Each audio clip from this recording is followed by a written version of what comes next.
प्रिय दर्शकों, आप सभी का स्वागत है हमारे इस YouTube चैनल पर। दर्शकों, एस्ट्रोलॉजी की सुविधा हम लोग अपने जीवन में लेते हैं और बहुत सी परेशानियों का समाधान भी हम एस्ट्रोलॉजिकल ढूंढने की कोशिश करते हैं।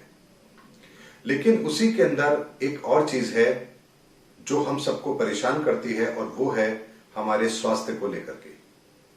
अक्सर लोग अपने स्वास्थ्य को लेकर के चिंतित होते हैं, अपनी बीमारियों को लेकर के चिंतित होते हैं। कुछ कंडीशन ऐसी होती है जिसमें व्यक्ति बीमार भी होता है और उसका इलाज भी चल रहा होता है, लेकिन फिर भी उसे कोई फायदा नहीं हो रहा होता है।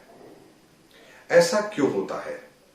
दर्शकों, एस्ट्रोलॉजी के अंदर भी एक सेगमेंट है जिसे हम कहते हैं मेडिकल एस्ट्रोलॉजी, यानी कि व्यक्ति के जीवन के अंदर किन ग्रहों के प्रभाव से व्यक्ति के जीवन में कौन सी परेशानियां आएंगी, इसके अलावा कौन से वो रोग हैं जो उसको आने वाले समय में परेशान कर सकते हैं, ये भी हमें एस्ट्रोलॉजी के माध्यम से पता चलता है। जिस ग्रह से संबंधित बीमारियां होंगी उसी की कंडीशन यदि आपकी कुंडली में खराब है तो निश्चित तौर पर आपको वो बीमारियां भी जरूर होती है उस समय की महादशा पर।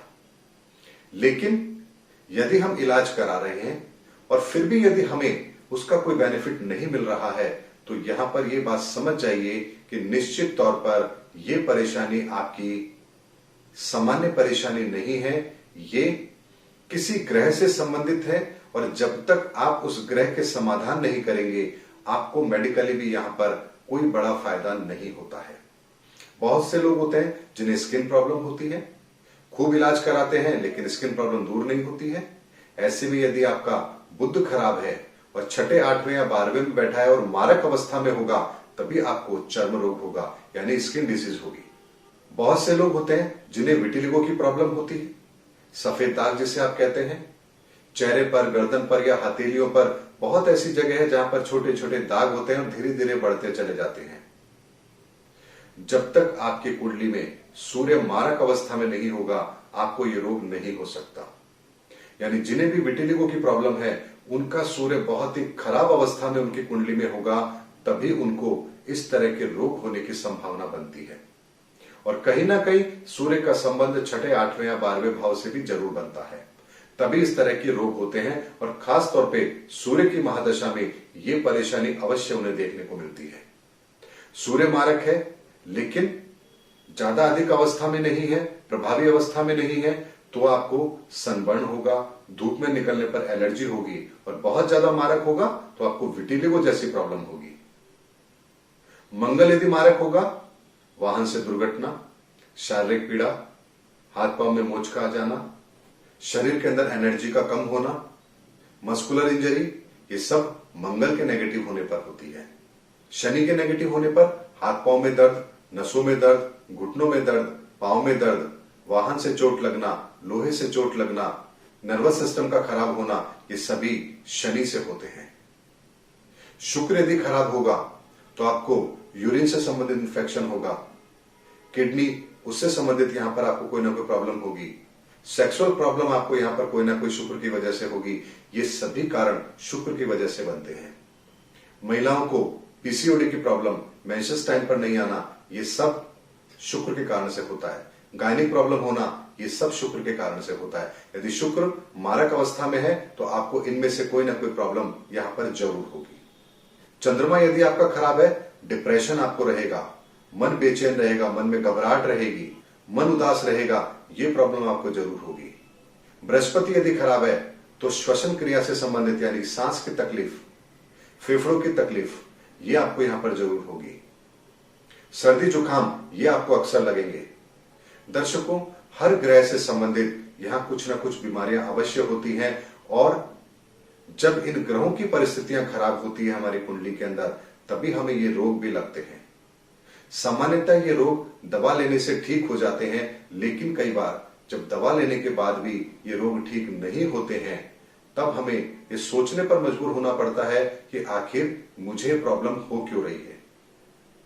और तब यदि इसका एस्ट्रोलॉजिकल कारण ढूंढा जाता है तो सटीक वो कारण भी पता लगता है कि इस प्लैनेट की वजह से प्रॉब्लम है, और जब उसका समाधान किया जाता है तो उसके अंदर उन्हें बहुत तेजी से रिलीफ भी जरूर मिलता है। इसीलिए दर्शकों, ज्योतिष को ब्रॉड वे में यदि हम लेंगे तो हम यहाँ पर मेडिकल एस्ट्रोलॉजी को भी बहुत अच्छी तरह से समझ सकते हैं कि जीवन के अंदर क्या हमें कोई गंभीर बीमारी होने की संभावना बनती है, और यदि बनती है तो वो किस कालखंड में बनती है और किस तरीके से हम उसको बचा सकते हैं, अपने आप को बचा सकते हैं उस बीमारी से, और अपने आप को उस बीमारी से दूर रख सकते हैं। हमारे थोड़े से खाने पीने में परिवर्तन करके, ग्रहों के उपाय करके, प्राणायाम योगा के द्वारा हम उस चीजों से अपने आप को बचा सकते हैं। क्योंकि दर्शकों, एक चीज को समझना यहां पर बहुत जरूरी है कि ग्रहों की स्थिति यदि आपकी कुंडली में खराब बन रही है, जो आपको कोई रोग दे सकती है, लेकिन यदि आपका आहार, विचार, व्यवहार सही है, तो आप उन ग्रहों को फलित होने का कोई मौका नहीं दे रहे हैं। ऐसे में वो रोग आपको नहीं लगेंगे, चाहे फिर कुंडली के अंदर कितनी ही खराब परिस्थिति क्यों ना बन रही हो। क्योंकि शरीर को स्वस्थ रखने का यदि आपने साधन अपनाया हुआ है, तो फिर ग्रहों की वो परिस्थिति भी आपको परेशान नहीं करेगी, क्योंकि आप ग्रहों को फलित होने का मौका ही नहीं दे रहे हैं। क्योंकि ग्रह जब तक फलित नहीं होते हैं तब तक हम उन्हें कोई मौका नहीं देते हैं। मैं क्यों कह रहा हूं ये बात, एक छोटे से उदाहरण से आपको समझाता हूं।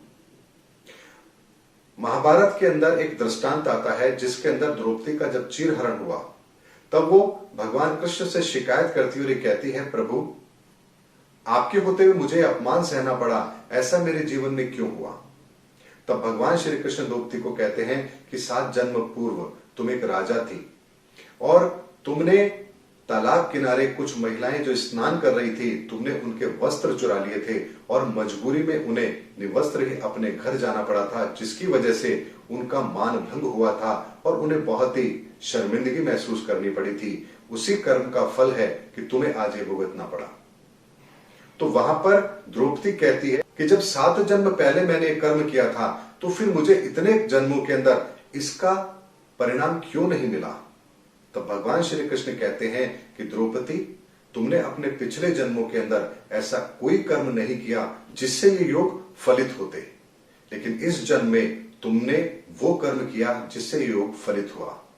यानी कि इस जन्म में भी तुमने दुर्योधन का अपमान किया, अंधे का पुत्र अंधा कहा। यानी यहां पर द्रौपदी ने वो कर्म किया जिसके द्वारा वो योग फलित हुए और द्रौपदी को वो अपमान सहना पड़ा।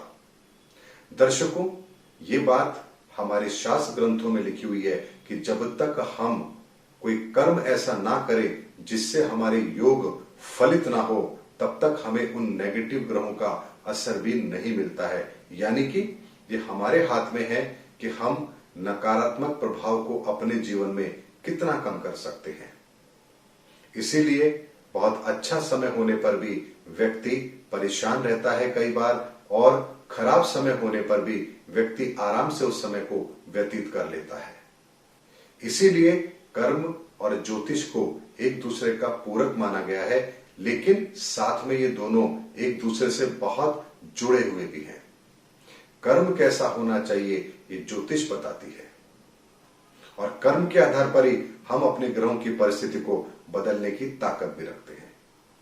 उम्मीद करता हूं दर्शकों, मैंने इस वीडियो के माध्यम से आज आपको एस्ट्रोलॉजी का एक और पार्ट आप लोगों के सामने रखा है कि किस तरह से मेडिकल एस्ट्रोलॉजी भी हमारे जीवन में काम करती है और किस तरीके से हम अपने जीवन में अपने आप को हेल्दी रख सकते हैं और ये जान सकते हैं कि वो कौन से ग्रह हैं जिसके कारण से हमें जीवन में इस तरह की परेशानी आ रही है या भविष्य में आएगी, और किस तरीके से हम उसका मुकाबला कर सकते हैं या अपने आप को उस चीज से बचा सकते हैं। उम्मीद करता हूं मेरा वीडियो आपको जरूर पसंद आया होगा। अगले वीडियो में आपसे फिर किसी नए टॉपिक पर फिर आपसे मुलाकात करेंगे। तब तक हमारे चैनल पर बने रहिए। जय हिंद, जय भारत।